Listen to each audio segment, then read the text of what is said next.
Salam, hər vaxtınız xeyir olsun. 25 may 2025-ci il tarixində 3-cü qrupların qəbul imtahanının tarix suallarının gəlin izahı ilə tanış olaq. 25 may blok imtahanı tarix suallarının izahlarına başlayaq. 31-ci sualda qeyd olunubdur ki, xilafətlə Böyük Səlcuq dövlətinin tarixinə aid oxşar cəhətlər. Hər ikisi bildiyiniz kimi Azərbaycana tabe edilibdir. Biri götürək. Çinə yürüş etmələri bu ərəblərə aiddir, Böyük Səlcuqa deyil. Avropaya yürüş etmələri bu ərəb xilafətindədir, hansı ki, Qərbi Avropada ərazilərə də keçirmişdilər 8-ci əsrin əvvəllərindən etibarən. Xidmətə görə iqtidarın paylanılması ortaq fikri idi ki, A variantı olur cavabımız.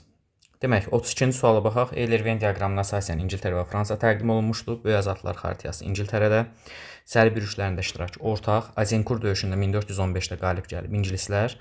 100 illik müharibədə iştirak etmələri ortaq. Elə siz 3-də B ilə D-ni, yəni ortaq cavabları seçdiyiniz halda da cavabı müəyyən edə bilərdiniz. Cavabımız qalır A bəndi. Qeyd edeyim ki, qəbul imtahanı suallarında təkrar suallardan istifadə olunmuşdu. Əvvəlki illərin qəbul imtahanlarında, sınaq suallarında istifadə olunan suallardan. 33-cü suala baxaq. Yeni tipli bir sual. 19-cu əsrin ikinci yarısında görülmüş tədbirlərə aiddir. Hansı ki, çarizm əhalinin kütləvi çıxışlarının qarşısını almaq üçün nə edir? 40-cı illərin ikinci yarısından söhbət gedir. Mülkədarların kəndlər üzərindəki polis məhkəmə hüququnun ləğv edilməsi 1865-dir. Yanlışdır, hərbi məhkəmələrdə onsuz mövcud idi. Kəndlərin şəxsi asıllığının təsdiq edilməsi təhkimçilik xeyr, yanlış. Ali Müsəlman Silkinin torpaq üzərində irsi mülkiyyət hüququnun təsdiq edilməsi bu 1846-cı il 6 dekabr reskriptindən gedir. Yəni doğru cavabımız elə C bəndidir. Pay torpaqlarının məcburi satın alınması haqqında qərarın verilməsi 1912 13 aqrar qanunudur. Dövlət kəndlərinin torpaq üzərində mülkiyyət hüququnun təsdiq edilməsi, torpağın kəndlərə irsi istifadəsinə verilməsi hər hansısa bir qanunda belə bir bənd yer almamışdı. 34-cü suala keçək. 1787-ci il ABŞ konstitusiyasından söhbət gedir. Bildiyiniz kimi hakimiyyətin bölünmə prinsipi var idi. Qanunverici orqan icra hakimiyyətinin işini yoxlama səlahiyyətinə malik idi. Ümumiyyətlə ABŞ-də konstitusiyaya görə hər bir hakimiyyət orqanı digərlərinin işini yoxlaya bilərdilər. Yəni bu səlahiyyət var idi qanunverici icra edicinin, icra qanunvericinin və s. bu formada yoxlayırdı. Bir də A. Yuxarı palatasının nümayəndələr palatası adlanması yanlışdır. Bu aşağı palata idi, nümayəndələr palatası. Konqres adlanırdımı? Bəli, 1A ilə C variantları olur. 1A və C.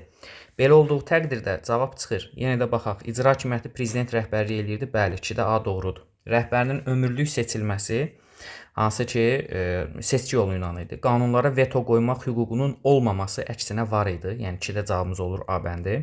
Elə 2-yə A-nı baxdıqda da 2 variantınız qalırdı yenə. Məhkəmə hakimiyyəti qanunların konstitusiyaya uyğun olub-olmamasına nəzarət edirdi. Bildiyiniz kimi A variantı doğru olur. Rəhbərləri prezident tərəfindən seçilirdi və hərbi qüvvələrə rəhbərlik etmə səlahiyyəti yox idi. Belə olduğu təqdirdə 34-də cavabımız olur E bəndi. 35-ci suala baxaq. Bizans dövlətinin sxemdə verilən dövlətlərlə oxşar cəhətlərini tapın. Bizansın aşağıdakı dövlətlərlə oxşar cəhətləri. Bizans da 1-ci Göytürkdə Sasani ilə müharibə aparıbdır. Xalqların böyük köçü dövründə yaranması. Hansı ki, hər ikisi, yəni xalqların böyük köçü dövründə yaranıb 4-7-ci əsrlərdə 395-də Bizans, 1-ci Göytürkdə 552-də. Çin asılı salması bu 1-ci Göytürkə aid olsa da Çinlə Bizansın hər hansısa belə bir münasibəti mövcud deyil. Bizans Hindistana yürüş etməyib, o Axuna aiddir.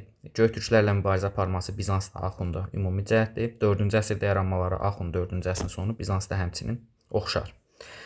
Albaniya ilə baxdıqda isə bizim Albaniya dövlətimizlə Rəşidi xəlifələrinin qoşunlarına qarşı mübarizənin aparılması hansı ki hər ikisində var. Albaniyanın Kadsekitesvo döyüşlərində qeyd edə bilərik. Bizansda həmçinin apardığı mübarizə nəticəsində zaten ərazilərini itirir. Səlcuqların hücumlarına məruz qalması bu Bizansa aiddir.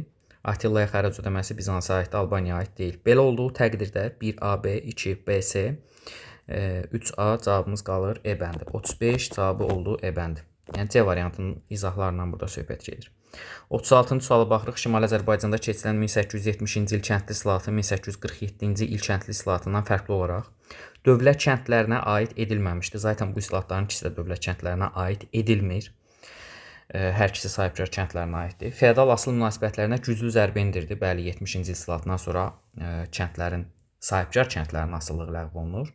Mal cəhət oxşardır və 70-ci il islahatına əsasən kəndlər öz pay torpağını satın ala bilər. 2, 4-ü qeyd edə bilərik. C variantı olur cavabımız. Yaralı torpaq məsələsi də var zaten 5 desyatin ikisində də ayrılır. 70-də 5 desyatindən çox olmamaq şərti ilə. 37-yə baxırıq, 17-ci əsrin ikinci yarısı Azərbaycanın dövlət idarəçiliyinə aid deyil. Sancaqbəyi belə bir ifadəni qeyd etmək olmaz. Vəzir hansı ki var idi səbəblərdə, Qolbəyə var idi, mahalları idarə edirdi. Noyon bizdə olmayıb, Monqollara aiddir. Bəylərbəy də bəylərbəyliyini idarə edirdi. 1-4 bu sadə sual idi digərlərinə nisbətdə. 37-də cavabımız olur C bəndi. 38-ə baxırıq. Dəfələrlə işlənən suallardan biridir. Əvvəlki demək Dövlət İmtahan Mərkəzinin suallarından. Manna hökmdarları Ulusun və Aliyenin hakimiyyət dövrünə aiddir. Mərkəzi hakimiyyətə qarşı çıxışların baş verməsi və bu üsyanların Çin Sarqon tərəfindən yatırılması aid deyil. Asuriya İttifaqının bərpa edilməsi bildiyiniz kimi Ulusun hakimiyyətin ilk dövrlərində ittifaqı pozur, sonra bərpa eləyir. O Ali də həmçinin. B-ni qeyd eləmək olar. C hər ikisinə aid deyil. D variantı o Aliyə aiddir. E variantına gəldikdə isə bu da Ulusun'a aid ola bilər. Birinci Dünya müharibəsi illəri hansı ki Cənubi Azərbaycan, yəni intervalımızı qururuq. 1914-1918-ci ilin noyabrın 11-də başa çatıb Birinci Dünya müharibəsi. Milli hökumətin qurulması Xiyabaninin başçılığı 1920, Milli hökumətin süqutu 1920, hansı ki Xiyabani hökuməti, lakin burada Xiyabaninin təşkil etdiyi ADP-nin, Azərbaycan Demokratik Firqəsinin və digər adı ilə Azərbaycan Demokratik Partiyasının 17-ci ilin avqustda fəaliyyətə başlamasını qeyd etmək olar. C-ni. Hansı ki, nə Pişəvəri hərəkatıdır, bura aid deyil. Deyilən yerdə onsuz Pişəvəri hərəkatıdır. Bunları da çıxırıq. Xəritədə ulduzla işarələnmiş rayonumuza aid ümumi cəhətlər. Hansı ki, burada xəritədə verilən ərazi Xocavənd bölgəsidir. Xəritələrin bütün izahları kanalımızda yerləşdirilibdir. Əvvəlki videolarda da var idi. Bununla bağlı izahlarımız. Xocavəndlə bağlı xüsusiyyətlər. 2024-cü ildə prezidentimiz burada səs vermədə iştirak edibdir. Xeyr. Xankəndi olmalıdır. 10 noyabr bəyanatına əsasən rayon mərkəzi azad edilibdir. Azad edilən rayonlar Kəlbəcər idi, Laçın idi və Ağdam idi. Yəni bu rayona aid deyil. Antiterror əməliyyatları ərəfəsində ərazisinə sülhməramlı kontingent yerləşirdi. Yəni mövcud idi. Ağdamda olduğu kimi bax bu bölgədə də, Xocavənddə də hansı ki sülhməramlı kontingentin mövcudluğu var və ərazisində Alban memarlıq abidəsi yerləşirdi, hansı ki söhbət Amaras monastırından gedir. 3-ü 4-ü qeyd eləmək olar, C bəndi olur cavabımız. 41-ci suala baxırıq. 41-də bizə yanlış cavab lazımdır. Deyir, uyğunluq pozulubdur, yanlış cavab. Şəki xanlığında Səlim xanın hakimiyyətə gəlməsi, Şamaxı xanlığı uğrunda Qubalı Fətəli xanla mübarizənin güclənməsi yanlış fikirdir. Bayat savaşı baş verib 1748-də Qubalı Fətəli xanın məğlub olaraq Salyana tərəf çəkilməsi nə əlaqəsi var? Çünki orada Qubalı Fətəli xan iştirak etmir. Bu Şəki müttəfiqi Şamaxı, Məliklər və Qarabağ arasında olmuşdu. Cavad xanın hakimiyyətə gəlməsi ilə dövlət möhkəmlənir. 1802-ci il Georgievsk müqaviləsi imzalanır. Rusiya təbii ki verdiyi vədlərə əməl eləmir həmişə olduğu kimi və Kürəkçay müqaviləsinin imzalanmasından sonra daxili müstəqilliyi ləğv edilmir Şəkinin. Müqavilə 5-də imzalanır. Şəkinin daxili müstəqilliyi 19-da ləğv edilmişdi. Yəni əlaqəsizdir. 1, 2, 5 cavabımız qaldı B bəndi. 41-ci sualda. 42-ci suala baxırıq. Baharlı Cahanşahın daxili və xarici siyasətlərinə aid xüsusiyyətlər. Bu sualın izahını bildirməmişdən əvvəl qeyd edərdim ki, qəbul imtahanının ikinci mərhələsinə, ikinci şans imtahanına dərs qruplarımıza və sınaq qruplarımıza qeydiyyat başlamışdır. Açıqlama bölümündə qeyd edəcəm əlaqə nömrəmizə, əlaqə saxlaya bilərsiniz. Qarşıdakı təxmini 45 günlük dövr ərzində proqramı tam sıfırdan başlayıb bitirmək, bütün mövzuları təkrar eləmək, çətinliklərinizi aradan qaldırmaq istəyirsinizsə də dərs qruplarımıza və həftənin hər günü fəaliyyət göstərən və bütün qəbul suallarını, DİM-in baza suallarını işləyəcəyimiz DİM sınaq qruplarına qoşula bilərsiniz. İzahımıza gəldikdə isə hərbi islahat həyata keçirmişdi. Hakimiyyətinə qarşı qiyam qaldırır hansı ki olanları və Teymurilərlə müharibə aparıbdı. Lakin bu onun xarici siyasətinə aiddir. Yarım köçəri əmirlərə qarşı mübarizə aparması zaten Teymuri dövləti ilə mübarizə apararkən ölkədə baş vermiş çıxışlara, qiyamlara görə geri qayıtmalı olur Cahanşah. Yəni 1-də olur cavabımız ABD. Xarici siyasətinə gəldikdə isə Heratı imzalayıbdı. A. Venesiya ilə hər hansı ittifaqı yoxdur. Şirvanşahlarla 1460-cı ildə hansı ki Samur döyüşündə müttəfiq olubdu. Qızıl Orduya qarşı da hər hansısa bir mübarizəsi yoxdur. 2 AC, 1 A, B və D variantları. Belə olduğu təqdirdə cavabımız olur 42-də B variantı. 43-ə baxırıq paleolit və mezolitin oxşar cəhətləri. İstehlakın mövcud olması, yəni mənimsəmədən söhbət gedir. Paleolitdə də var idi, mezolitdə də var idi. Çünki hələ istehsal təsərrüfatı formalaşmır. Mezolit dövründə hələ keçid olur. Qadınların cəmiyyətdə mühüm rol oynaması, hansı ki üst paleolitdən etibarən qəbilə quruluşu var idi. Yəni bu ortaqdır, mezolitdə də var. İnsanların mağaralarda məskunlaşmasını deyə bilərik. Yenə kiçik ölçülü mikrolit əmək alətlərindən istifadə mezolitdən etibarəndir, paleolitə aid deyil. Əkinçilik və maldarlığın əsas məşğuliyyət sahəsi olması hər ikisinə aid deyil. Belə olduğu halda cavabımız olur D bəndi. 44-cü suala baxırıq. 44-cü sual çox diqqət tələb edən, çətin tipli bir sual idi. 44-də, 45-də ümumilikdə ilk dəfə istifadə olunan burada suallar var idi. Sual tipləri var idi, sual növləri var idi ki, əvvəllər belə deyək də, qəbul imtahanlarında və yaxud da ki, abituriyent təcrübəsində bu suallara biz yer tapmırdı belə suallar. Elə o düşündürücü suallardan biri də bu idi. İkinci Dünya müharibəsinə daxil olduqdan sonra ABŞ, hansı ki, İkinci Dünya müharibəsinə Amerika daxil olur 1941 dekabrın 7-sində Yaponiyanın hücumundan sonra. Lend-Liz haqqında qanun da qəbul olunubdu 41-ci ildə, amma martda. Görürsüz, İkinci Dünya müharibəsinə daxil olmasından əvvəldir. Atlantika xartiyasında imzalayıbdı, amma yenə bu da müharibəyə daxil olmasından əvvəldir. 1-2-ni çıxırdıq. Yaponiya qarşı hərbi əməliyyatlar apardı təbii ki, Midway-də, Mərcanda qalib gəldi. 2-ci cəbhənin açılmasında Normandiyada iştirak elədi. Hətta müttəfiq qoşunlarının komandanı Amerikalı idi, Eisenhower. Belə olduğu halda 3-4-5 E variantı olur cavabımız. 45-ci suala baxırıq. Heydər Əliyevin Avropa dövlətlərinə münasibətdə mühüm önəm verdiyi burada qeyd olunur. Hansı ki, Avropaya ilk rəsmi səfərindən söhbət gedir. Onun Avropaya ilk rəsmi səfəri 1993-cü il dekabrında olmuşdu. Fransanın paytaxtı Paris şəhərinə. Məhz bu səfərindən sonra nə baş verdi? Azərbaycan 1990-cı ildə qəbul edilmiş Paris xartiyasına qoşuldu. Bəli, biri qeyd eləmək olar. Azərbaycan BMT-nin nizamnaməsinə əməl edəcəyini təsdiq elədi. Qeyd eləmək olar. Ölkəmizin ATƏT-in Minsk qrupuna qoşulması, ATƏT-in Minsk qrupu 92-də yaradılmışdı onsuz da və Minsk qrupunun həmsədrlər təsisatı da 94-də yaradılır. BMT-nin Təhlükəsizlik Şurasının Azərbaycan torpaqlarının Ermənistan tərəfindən işğal olunması ilə bağlı qətnamə qəbul edilməsi. Bu qətnamələr onsuz da Heydər Əliyevin bu səfərindən əvvəl Kəlbəcərlə bağlı, digər Cəbrayılla və sair ərazilərlə bağlı 4 dənə qətnamə qəbul edilmişdi. Yəni bu səfərdən əvvələ düşür bu qətnamələrin qəbul edilməsi. 1-2 cavabımız olur B variantı. Çox düşündürücü sual idi. 46-cı sualda 13-cü əsr Azərbaycan şəhərləri sınaq qrupumuzda işlədiyimiz sual növlərindən, suallardan biri də bax buydu. Hansı ki, burada hər zaman abituriyentlərə qeyd elədiyimiz kimi şərt hər şeydən vacibdir. 13-cü əsrdən söhbət gedir və burada da Səlcuqların hücumu yazılıb A variantında. Hər birimizə yaxşı məlumdur ki, bu Səlcuqların hücumları 11-ci əsrdə olubdur. Demək işimiz nə olmalı idi? A variantını cavablardan çıxdaş eləməliydik. Yəni burada bizdən qeyri-adi xəritə biliyi tələb edilmirdi. Gördüyünüz kimi A variantlarını çıxdaş eləyirik və cavabımızı alırıq. Həqiqətən də verilən Dərbənd, Şirvan, Şamaxı, yəni və Təbriz şəhərləri ilə bağlı cavablara gəldikdə hansı ki uyğunluğun nə dərəcədə doğru olduğunun şahidi oluruq. Yəni birdə də D olur, hansı ki Monqolların 1239-da Dərbənd tutmasının Azərbaycan işğalı başa çatır. Keçək 47-yə, hansı ki Qızıl Arslanın fəaliyyətinə aid deyil, paytaxtın Həmədan şəhərinə köçürülməsi onun fəaliyyətinə aid deyil. Çünki bu 1175-ci ildə Məhəmməd Can Pəhləvan belə bir addım atmışdı. 48-ə baxırıq, Sultan Süleymanın hakimiyyət dövrünə aiddir. Paytaxtın Ədirnəyə köçürülməsi Murada aiddir. Biri çıxmalı idi cavablardan. 3 variantınız azalırdı.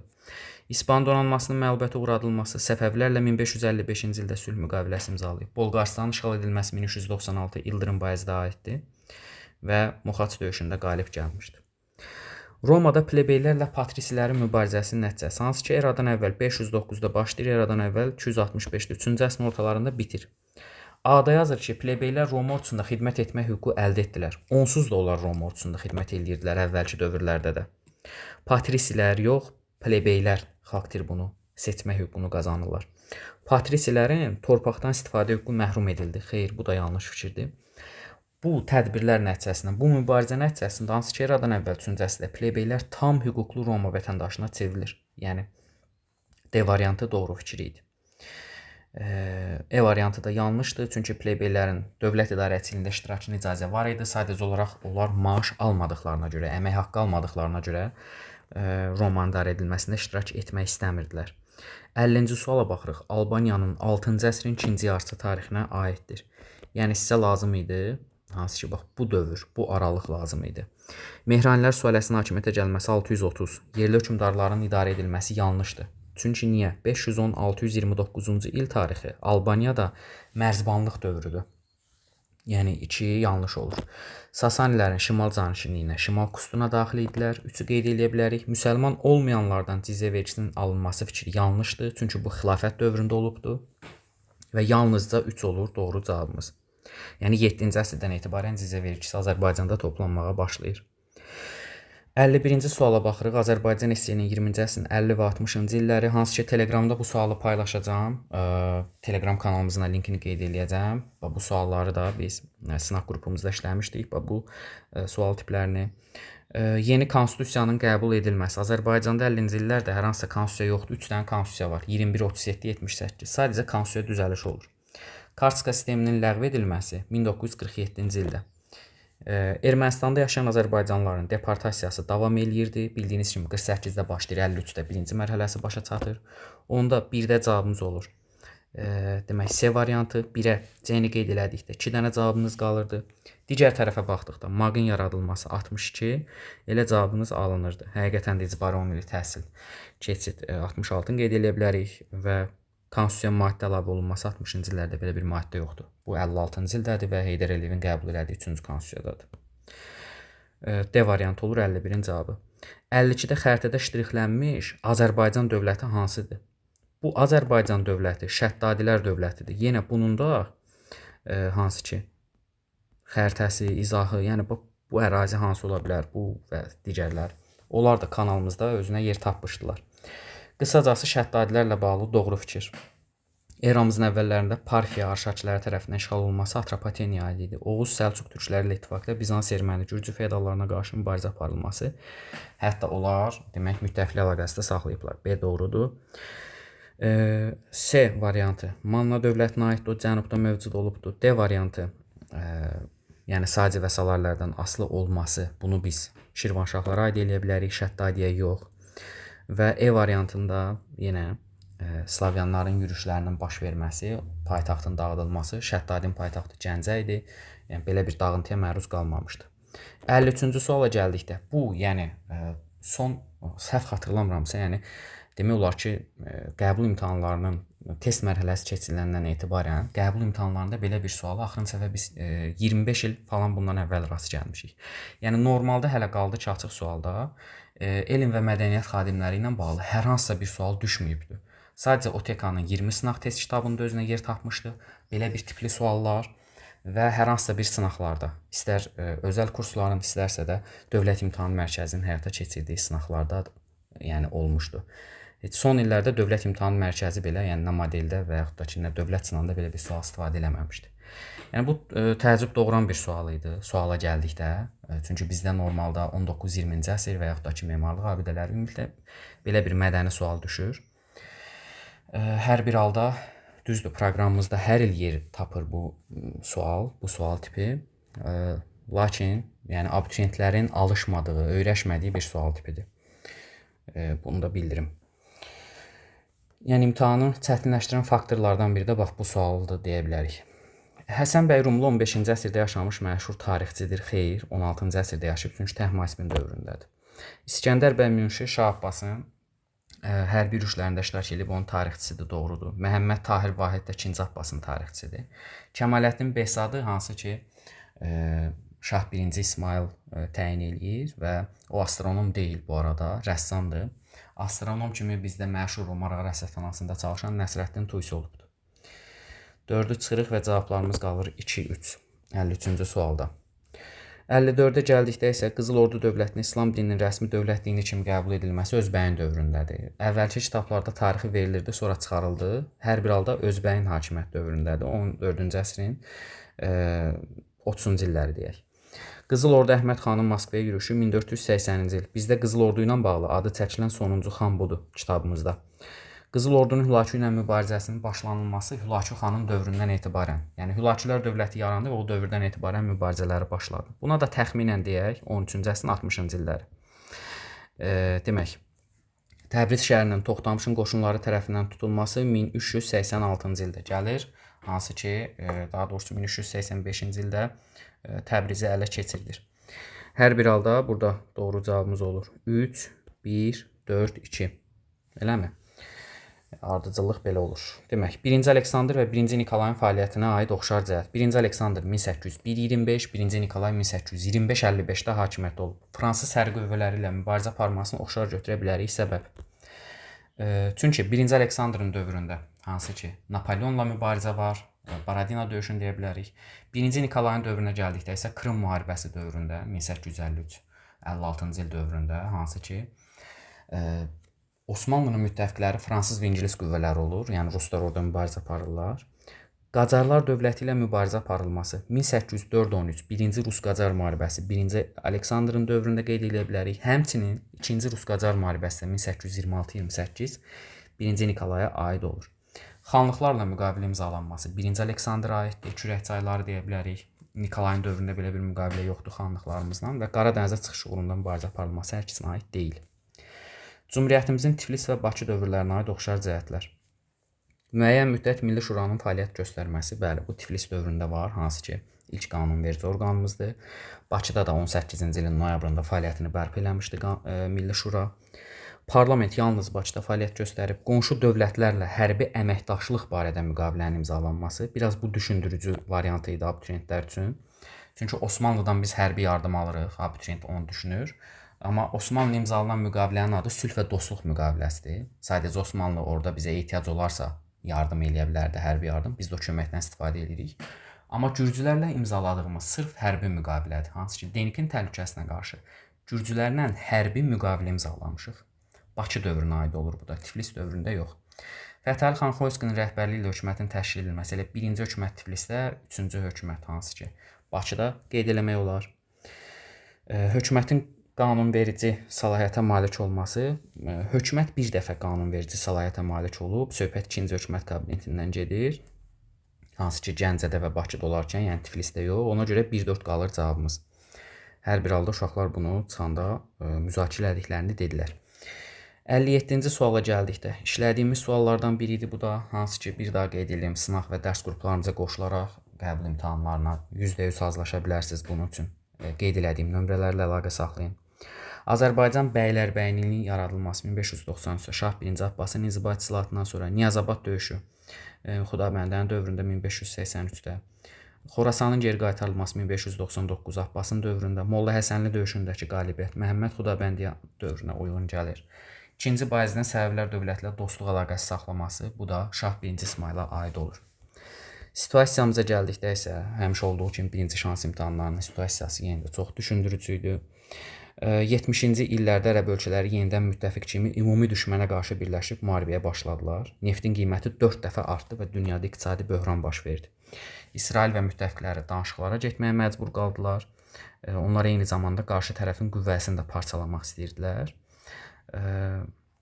İsrail və orada müttəfiq deyiləndə də Amerika nəzərdə tutulur. İsrail və müttəfiqləri Camp David sazişini imzaladılar. Hansı ki 78 Camp Daviddən söhbət gedir. Mənbədə bəhs olunan müharibəni başlamaqda ərəb dövlətlərinin məqsədi nə idi? Ərəblər niyə bu müharibəni başlatdılar? 3-cü Ərəb-İsrail müharibəsini 73-cü ildə. Çünki ərəblər əvvəllər itirdiyi əraziləri geri qaytarmaq istəyirdilər. İtirilmiş əraziləri geri qaytarmaq üçün müharibəyə başladılar. 59-cu sualda bəhs olunan müharibənin başlaması ilə bu münaqişənin beynəlxalq miqyas aldığını göstərən və mənbədə verilməyən siyasi iqtisadi amilini yazın. Hər birinə aid bir fikir, yəni yazın. Siyasi amilinə gəldikdə qeyd eləmək olar ki, SSR-nin ərəb ölkələrini, ABŞ-nin isə İsraili dəstəkləməsi, münaqişəyə müdaxilə etmələri kimi və bu tipdə fikir qeyd eləmək olar. İqtisadi amilinə gəldikdə isə hansı ki, neft artıq bu dövrdən etibarən beynəlxalq münasibətlərdə təsir vasitəsi kimi istifadə edilməyə başlandı. Çünki bizim müasir mövcud dərsliyimizdə orada qeyd olunubdur ki, neftin qiyməti 4 dəfə artdı, iqtisadi böhran baş verdi və neftdən təsir vasitəsi kimi istifadə elədilər. İlk 2 dənə qeyd elədiyim cümlə onsuz da altından xətt çəkmişəm, mətndə qeyd olunubdur. Bizdə də mənbədə verilməyən fikir deyir. Yəni bunu qeyd eləmək olur. 60-a gəldikdə isə Camp David sazişi nəticəsində Misir İsrailin müstəqilliyini tanıyır. Həmçinin 2-ci Ərəb-İsrail müharibəsi dövründə 67-də itirdiyi Sinay yarımadasını geri qaytarıb. Bu fikri qeyd eləmək olar. Yenə də əlavəniz, sualınız, fikriniz olarsa şərh bölümündə qeyd eləyin, müzakirə edək. hər hansısa bir sualda, hansısa bir qaranlıq məqam çətinliyiniz varsa da. Videonu bəyənib kanala abunə olmağı və növbəti videoları qaçırmamağı, bizi izləməyi unutmayın. Hər birinizə qarşıdakı imtahanlarda uğurlar arzulayıram. Bu imtahan nəticəsi sizin kim olduğunuz yox, sadəcə hansı biliyə malik olduğunuzu göstərdi. Bir daha bunu qeyd edeyim. Hər bir halda yaxşı yazanları təbrik edir. İstədiyi nəticəni əldə edə bilməyənlərin isə ürəklərini sıxmamalarını və qarşıda onları daha bir imtahanın gözlədiyini və həmin imtahanda onlara uğurlar arzu etdiyimi bildirmək istəyirəm. Hər birinizə uğurlar, sağ olun, salamat qalın.